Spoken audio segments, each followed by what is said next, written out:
is every time Jax Taylor utters the words, "This is my show," the very next season, he's out. Do you remember when he had that little argument with Lisa Vanderpump at Sir? He says, "This is my show." She goes, "Actually, it's my show," right? And then after that, that's when all of them were fired.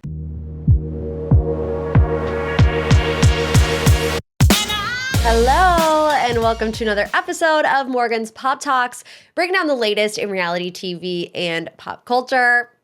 As always, so grateful to have you here with me to yap.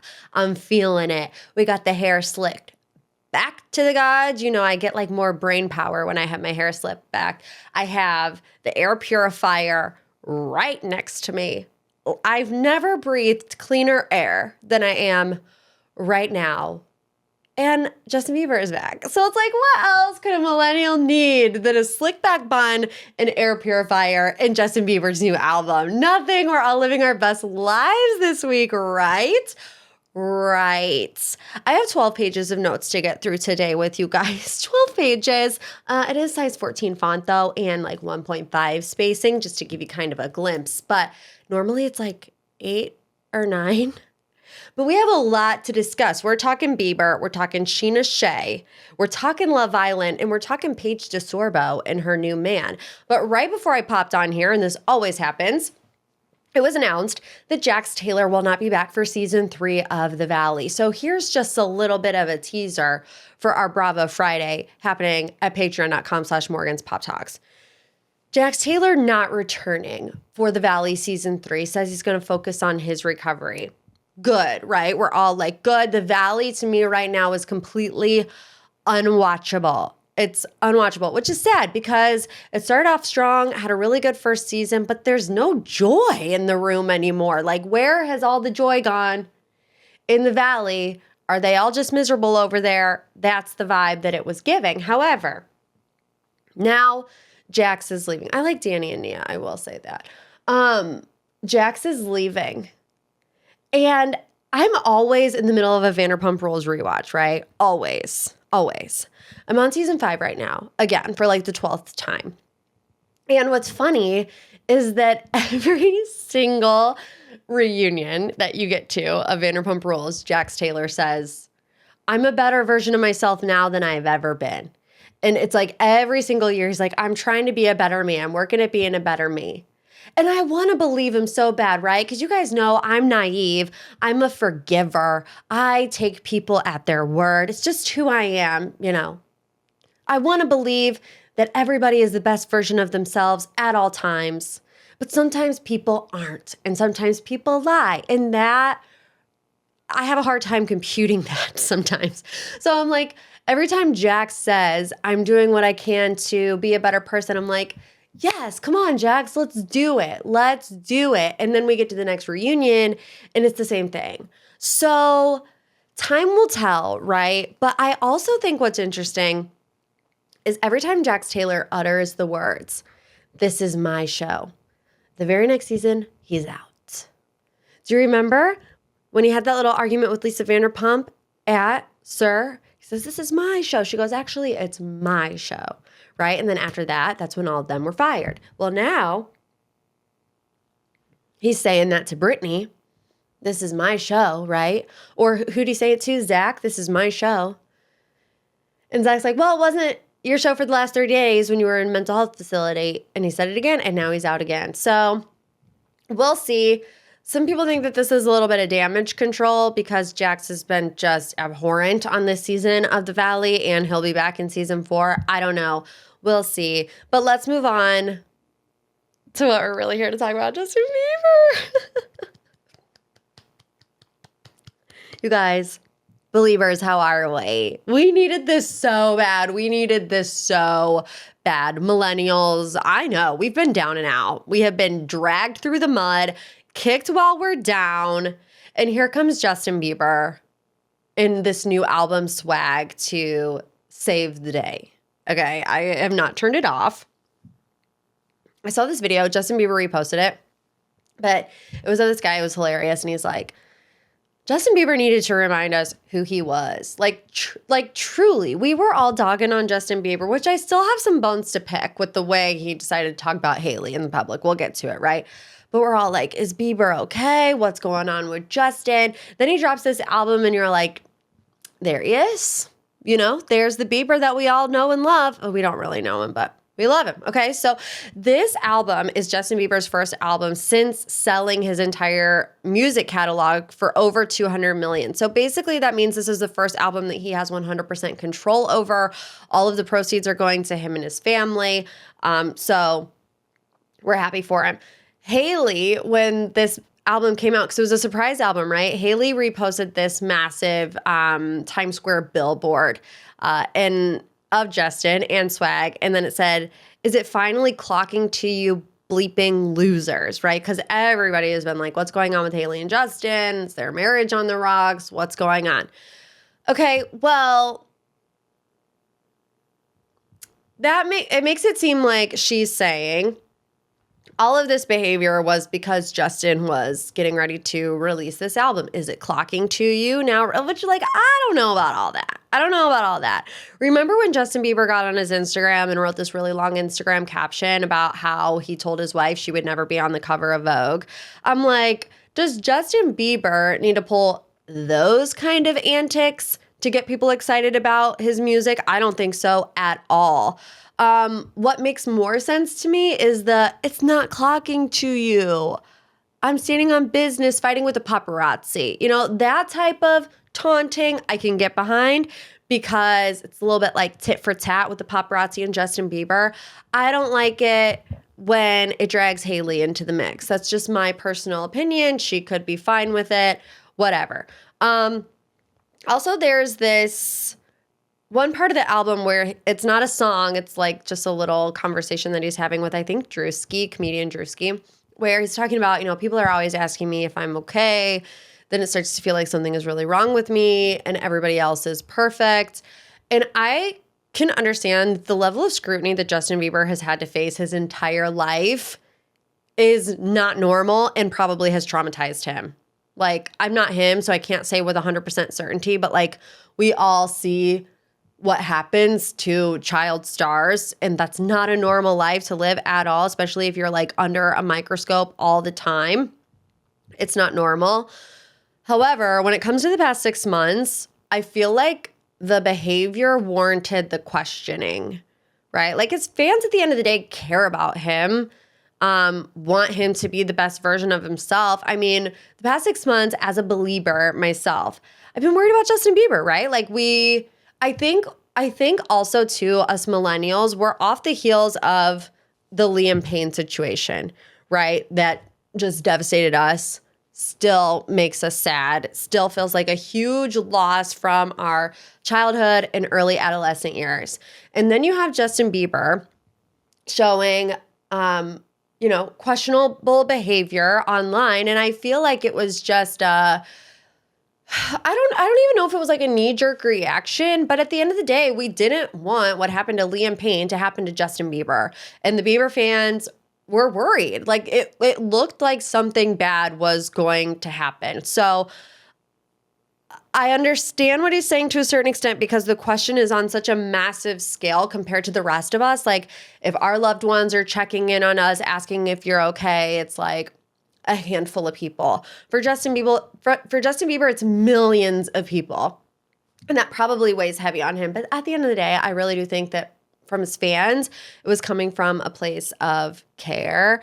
Paparazzi coming from a place of money. Obviously, that's why I'm cool with him going back and forth with the paparazzi. But like, when are we going to a Justin Bieber concert, girls? Like, can we go? Can we go yesterday? Yeah? Okay, let's move on. Scheana Shay is spilling the tea in her new memoir, My Good Side. So she's doing more rollout for the book, and we got 2 big bombshells this week in the press, one being about her husband, Brock Davies, and the other being about Lisa Vanderpump. So last week, she dropped an excerpt with Glamour magazine talking about how Brock had an affair while she was pregnant with Summer Moon. We were all like, what? Like, literally, what? So she did this interview with Us Weekly as a follow-up. She says, it really felt like I got my karma. Did I deserve for Brock to cheat on me? No, but I told myself that I did. Obviously, that's in reference to how we all met Scheana, which was on the episode of The Real Housewives of Beverly Hills that spun off into Vanderpump Rules. Scheana had an affair with Brandi Glanville's then husband, Eddie Cibrian, while Brandi was pregnant. So she feels like this was her karma for that. She initially said she didn't want to include Brock's affair in the book, but after months of discussion and therapy, they agreed it would be dishonest to leave it out. She and Brock were hesitant, but ultimately wanted to tell the story in her own words before the other woman could. She admits that if there hadn't been a child involved, or if she had found out at the time it happened, she would have walked away without question. Okay, so the people's reaction was this. Scheana, if you knew about this affair during season 11, you were harping on Ariana to reconcile with Sandoval, to give Sandoval this like redemption arc. Why? Why was the real reason, right? Deep down, we all know it's because they wanted the show to continue, to move forward. And with the stalemate between Ariana and Tom, it didn't really seem possible. It's not possible. They rebooted the entire show, right? So meanwhile, Scheana had this information in her back pocket that could have enhanced a story if she wanted to share it. Now, I have some different trains of thoughts when it comes to this. I mean, I have heard her say, if I would have brought this up during season 11, people would have immediately said Scheana makes everything all about her, which I agree with her. I think they would have done that to her, right? I think they would have done that. But like on brand, so like, why not? And I feel like people are like, okay, well, why include it now? As she said, she wanted to say it before somebody else did. Again, it's like, okay, all of this stuff was coming out during Scandal, right? Like, Brock was seeing this other woman. Brock was seeing Raquel. He was like, those weren't true, but this is true, is how he told Scheana, according to her. And I'm just, I don't know, like maybe Scheana didn't have a conversation with this other woman. Maybe Brock didn't have a conversation with this other woman, but like if it was going to come out, wouldn't it have come out by now? I mean, I know that's easy to say, and who knows? We're like not predictors of the future. So maybe that is why she wanted to include it. She also wants to sell a book. Like, let's just keep it 100%. She needs to sell the book. The show's not on anymore. There needs to be some stream of income. It's a choice. It's a choice. Scheana makes choices, a lot. A lot. Let's also talk about the Lisa Vanderpump of it all, because she also talked about this in an interview with Us Weekly. So in the book, Scheana says, Lisa knew about my affair with Eddie, but pretended not to know when she brought me and Brandi together on The Real Housewives of Beverly Hills in 2013. She says, she low-key used my real-life pain to launch her TV empire. And what an empire she has. She gaslit me about it for a decade instead of just coming to me in the beginning. That's the thing with Lisa. She doesn't make mistakes. She makes moves and then calls them coincidences. It's like playing chess with Bobby Fischer, remember? So then she was asked, when did your relationship change? She says, on season 6 of Vanderpump Rules, when James Kennedy told Katie Maloney that the outfit she was wearing wasn't flattering, I got a phone call from Lisa. She didn't want to fire James, so she needed someone to stand up for him at a staff meeting. If you go back and watch, I'm getting a death stare from Lisa, like, when are you going to speak up? When are you going to stick to the script? That's when I stopped following her orders, and I feel like the relationship changed after that. So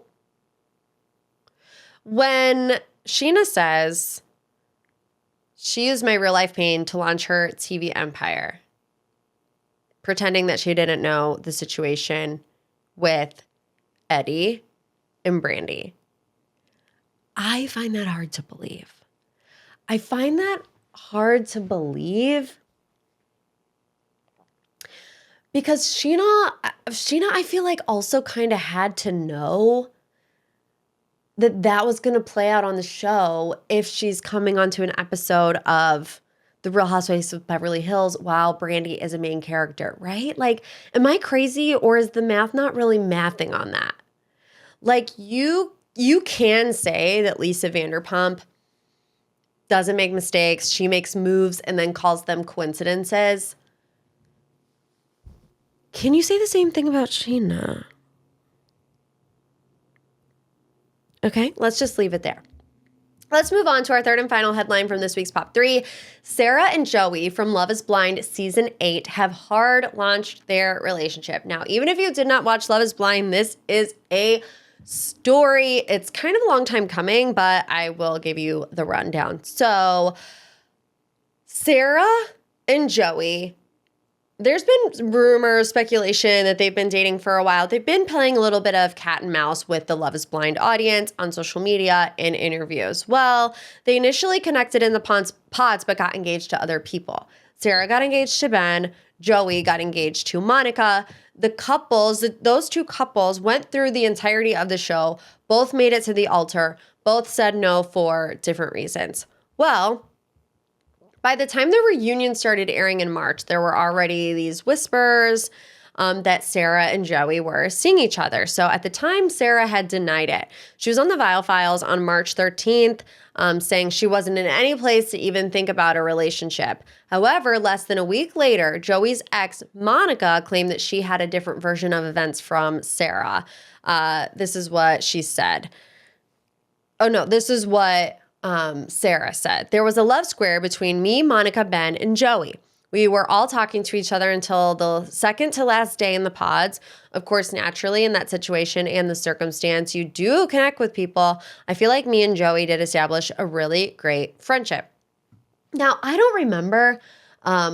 It's hazy. The pod days are hazy for me. I really struggle to pay attention, to be completely honest with you. I don't remember seeing Sarah and Joey talk that much, or like Monica and Ben or whatever, but it could have just been edited out. Well, in a March 18th interview with Elite Daily, Monica revealed that when she confronted Sarah about the dating rumors, she admitted that she and Joey were seeing each other but hadn't made official yet due to online backlash. Monica said it was a betrayal, saying she expected it from Joey, but was especially hurt by Sarah's actions. So then on the May 8th episode of Dear Shandy, Sarah and Joey clarified their relationship, saying they're exploring their connection, getting to know each other. Sarah described it as dating. Joey emphasized it's not casual and hinted that they were moving toward becoming an official couple. And as of this Sunday, they hard launched on Instagram. And I'm like, I kind of get it. You know what I mean? Like, I kind of get it. It didn't work out with these people in the pods. They didn't get engaged. There's still lingering feelings for other people. They all live in the same city in Minneapolis, right? So they start to date. Now, like I said, the online backlash at first was a lot. So even back then, I was like, give it 3 months, they're going to be together. Look, you can't stop love. It is what it is. It happens if it happens. What I want to know is how close Sarah and Monica were. If they were like BFFs, then obviously that's a little bit messed up. But I don't think that they were BFFs. Could be wrong. Could be wrong. Most times I am, to be completely honest with you, but that's that. Let's get into this week's deep dive, all about the Love Island finale. Wow, we made it. I'm proud of us. I'm proud of us. What did you do on Monday night? I went to the park with my dog and my husband. I touched grass, literally. You know, I keep seeing that meme. Like, now that we're all free from the shackles of Love Island USA, Season 7, go touch grass. That's exactly what I did. Went to the park, went to the little lake, got ice cream on a summer night. And it was magical. Let's start with Shelly and Ace, our fifth placers in this year's Love Island USA. So they got voted out at this little family dinner that kind of turned into the Red Wedding from Game of Thrones, right? That's how it seemed anyways. It was all live, laugh, love. And then all of a sudden it was like, you're done from the villa. They had these place cards at the table and Shelly reads her place card and it says, you're not going to the finale. Even though I wasn't the biggest fan of Ace throughout the season of Love Island, I do think that Shelly and Ace deserve to be in the finale. Did they deserve to win over Brian and Amaya? No. But the rumor that they had known each other prior to coming into the villa, I feel like really came back to bite them, ruined any chance of them ever winning this show, which is kind of crazy because we don't even know if it's true, right? Like, we've seen things. He liked this photo. He commented on this photo. They said they met. But, you know, Shelly and Ace, they did a couple joint interviews, and I saw some clips of it. And Shelly's like, a lot of us knew each other coming into the villa. I knew Amaya. You know, we're all kind of in the same influencer world, whatever. So it's like, honestly, it's like a little bit of a case study on how something can really infiltrate your mind and you believe it, even if you don't actually know that it's true or not. It's kind of scary. You know, we're a little bit in the twilight zone over here. But I do think that the final four should have been Shelly and Ace, Taylor and Clark, Nick and Alandria, and Brian and Amaya. That would have been my ideal final four. I feel like it really would have had couples who are going to be in it for the long haul, some more than others. But, you know, I just feel like we didn't have a classic Love Island finale with like this explosion of love everywhere. We had a breakup. We'll get to it. Let's start with Iris and Pepe. Their family visit. Iris's mom like wasn't really into it. She was like, you know, Iris, I'm not entirely sure. And I like Iris. I like Pepe. I don't really know about Iris and Pepe together because we didn't see a lot of it. To be completely honest, they didn't get a lot of screen time together, and they were just kind of like thrown together at the end of it. What is there really to say about Iris and Pepe? Their final date on the boat was pretty cute. They're all over each other, so it's like very apparent that they're into each other. The body language is there. But we'll have to see how long it lasts in real life. I mean, I know that Pepe did an interview and he said, you know, we're still good. But then this TMZ thing came out where Iris was hanging out with TJ. So who really knows? I'm sure we'll get an update there at the reunion. Hurrdat and Chris. Oh my gosh, you guys. Honestly, thank God. Thank God for Hurrdat and Chris throwing us a little curveball in the finale to spruce things up a little bit. Meeting the parents, Chris was so stressed. He's like, I know my mom's going to hate Hurrdat. Like, I just know that my mom is going to have some things to say. To his surprise, his mom was very reserved about her opinions of Hurrdat. My conspiracy theory is that the family was like, we're not going to get up here on national television and say anything negative and ruin my son's chance of winning $100,000, you know? Just saying. Keep my feelings to myself. Let my son potentially win 50 grand or 100 grand. When he gets back home, I'll give him a stern talking to about how the fact that this is not a healthy relationship that you should be in, right? And the dominoes really started to fall in the Chris and Hurrdat lore when Chris hit her with the pillow. The things that Hurrdat decides to latch onto and really get her upset throughout the season is like something to be studied. At first it was pancakes. Then it was a pillow she came back with a full cast on her nose. I'm like, girl, that is crazy. Okay, so then they're laying in bed and she's like, you have 3 seconds to touch me. 3, 2, 1. You didn't touch me? Now you're in timeout. Again, crazy. Crazy. And also, Hurrdat and Chris, they had just had a fight about how Hurrdat doesn't show Chris any affection unless they're in the sheets. And then she goes about her day, comes back with the nose brace on. She's like, cuddle me now in the sheets. Otherwise, you're going to be in for a rude awakening tomorrow. And he's like pretending to be asleep. I'm like, we just had this argument and you're really going to try to rile him back up. Then we get to the date from hell. They literally had to walk through hell and high water on that date. Literally and figuratively. They were like, how can we enjoy this date? How long can we have a conversation without getting in a fight? That was really what we were watching that date for. They're like, we're going to try. It lasted about halfway through the bottle of champagne. And then they just let it fly.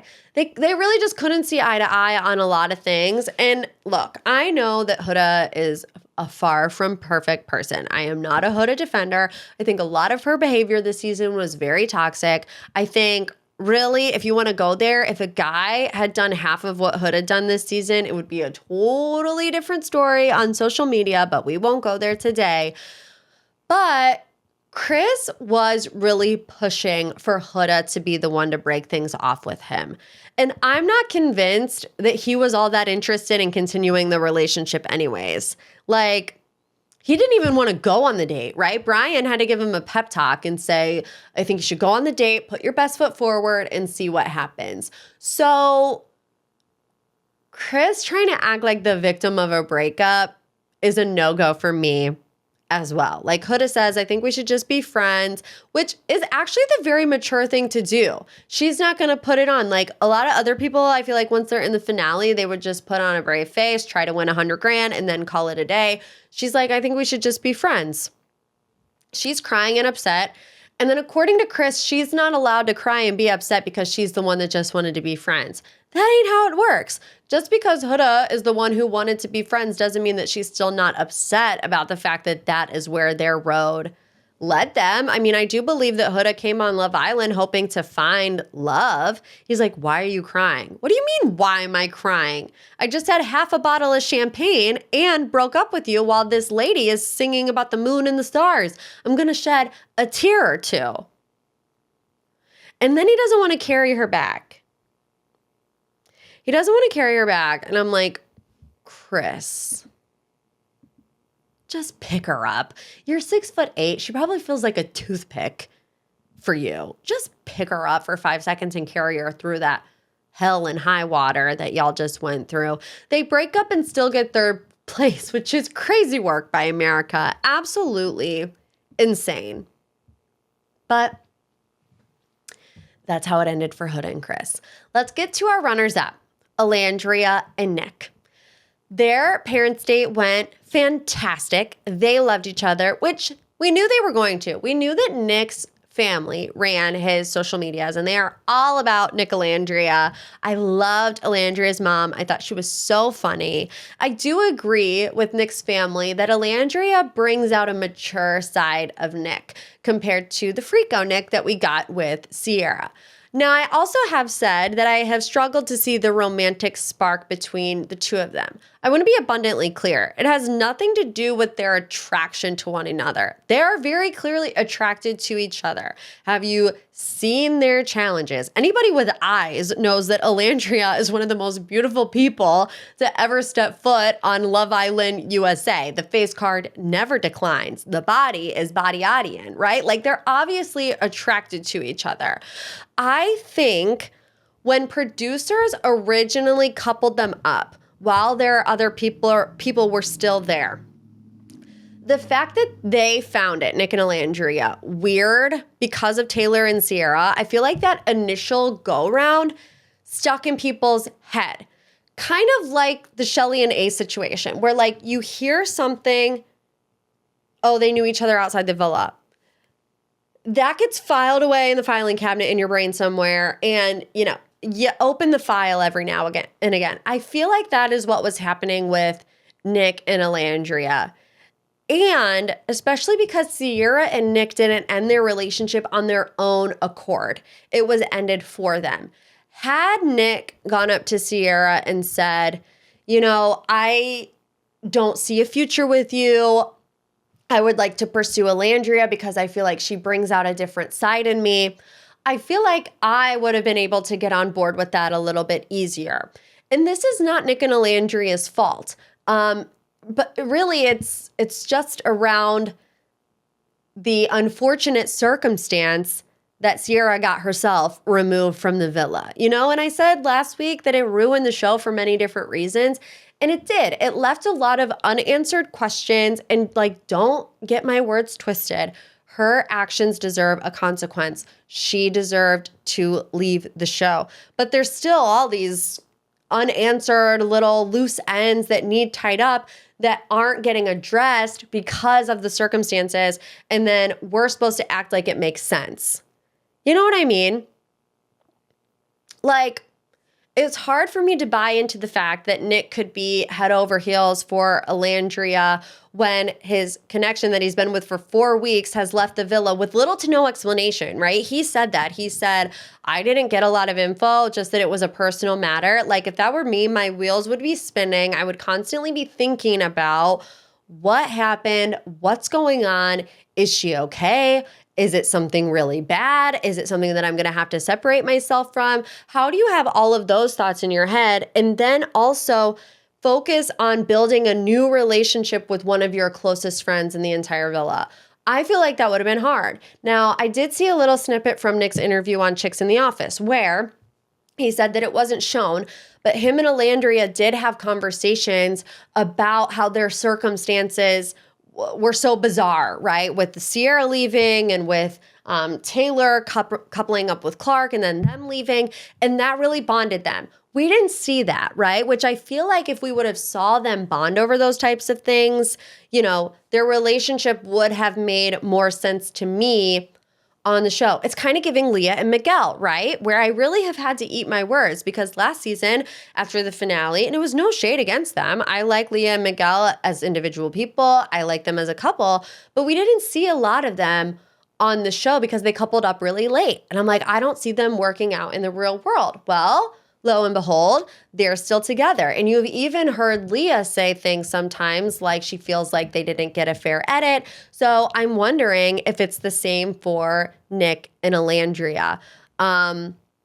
Also, Alandria, you know, self-admittedly is a slow burner. I mean, she was with Taylor for however long and still, and I'm not saying that this is a bad thing at all. I would be a similar way.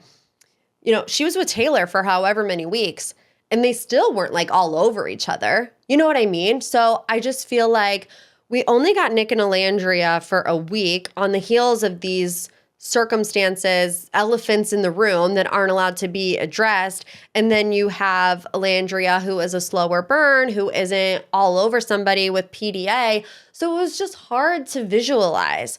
I hope that they do end up like Aaliyah and Miguel. And a year later, they're together in a happy relationship, living together and, you know, proving the people that don't really see it wrong. I hope that that's the case. And that brings us to Amaya and Brian, the rightful heirs to the throne. When I saw their final date, I knew. Actually, when I saw their parents coming in and meeting their families, I knew. You can tell based on the editing, based on the order of the dates, of the parents' meetups, of the way it makes you feel. Like, I remember watching Serena and Cordell, their parents talking to their parents on the big video screen, and then their final date, knowing they've won. And I felt that same thing with Amaya and Brian, you know, in the final episodes. You just had this feeling that they were the most in love out of anybody. So they had the slow motion sparklers going on their date, which I'm like, that's when, you know, I do think Brian is genuine. I know that is kind of a question. Did Brian just couple up with Amaya because he saw that America really loved her? Well, when you think about it, he actually stood up for her before he knew that America really loved her at the Stand on Business Challenge. The ranking challenge was after that. So he loves her in her moo-moo, okay? So I'm really here for Amaya and Brian. I think when it clicks. You can feel the love coming off of the TV. And I believe that type of couple deserves to win Love Island. And Amaya had such a journey in there. I mean, from telling people that she was too much, she's overbearing. If she ain't your cup of tea, don't drink it. What I love about Amaya is that in a season that felt very calculated and strategic, Amaya was the exact opposite. She was the exact opposite. She led with her heart always, not her head. And she was true to herself. You know, she didn't dim her lights. She didn't try to put on for the cameras, which I feel like sometimes some people do. I think it's very rare in today's day and age to get somebody on reality TV who you can tell completely ignores the cameras while they're there and is 100% themselves the entire time. And I feel like we got that with Amaya. And I feel like it's a lesson going forward for other Islanders who come on this show that strategy and, you know, voting strong connections off does not get you the win. It does the opposite of what you're trying to do. What gets you the win is being 100% yourself, leading with your heart, and staying true to yourself and being yourself and letting America fall in love with you. And that's exactly what happened with Amaya. And I truly believe that that is why she won.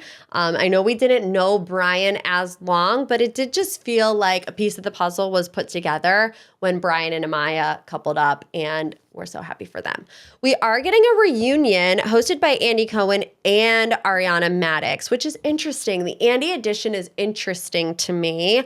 Ariana did it by herself last year. So I'm just wondering, what conversations were had behind the scenes to bring Andy in. I thought Ariana did a great job. I'm not saying that decision means that they thought she needed backup. I just am curious, as to what the conversation was around that decision.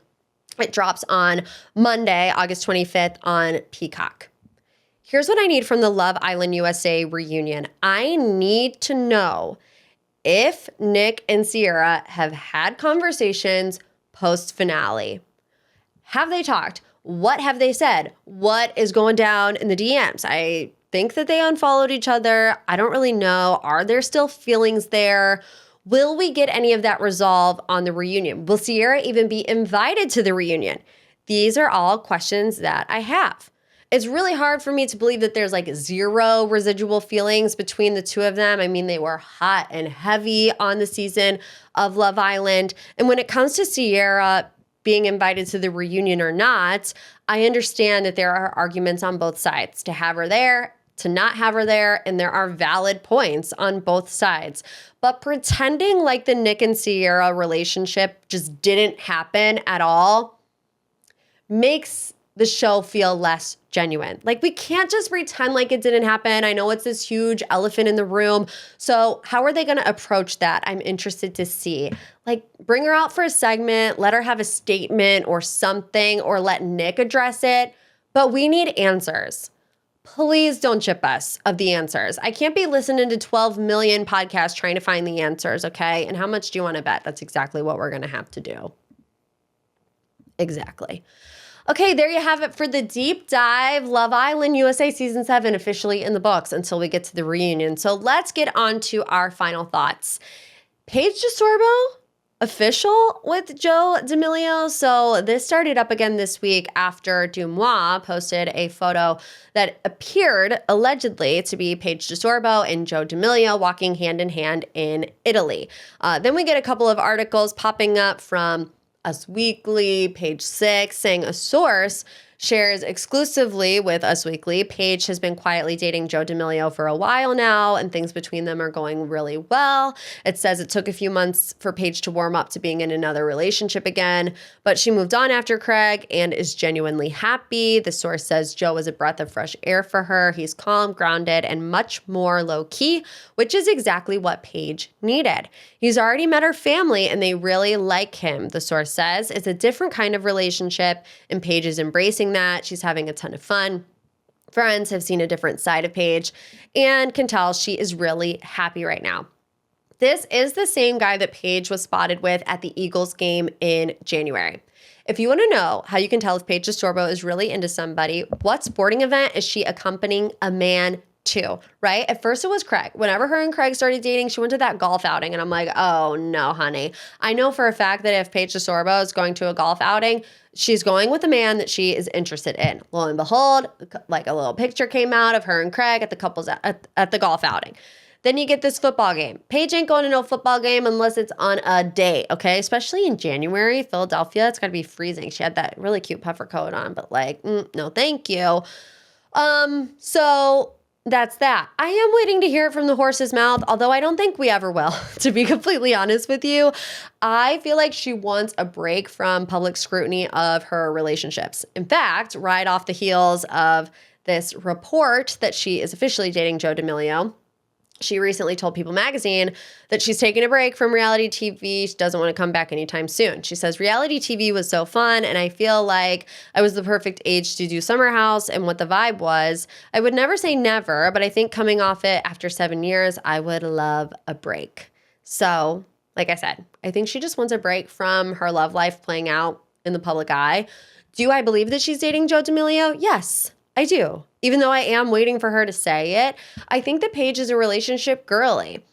I was not, no shade to the relationship girlies. I could not even force myself to pretend to be interested in some of the guys that I dated from age 18 to 25.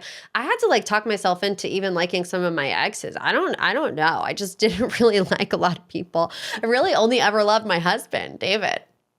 Everybody else, I just talked myself into liking. But I think that Paige is a relationship girl. I think it's possible that it could have been a fling that turned more serious. It's been 6 months. Let her live. I'd say the same thing about Craig. It's been a while. Let him live. I want both of them to be happy. I want both of them to find relationships that best suit them and their lifestyle and what they want for the future.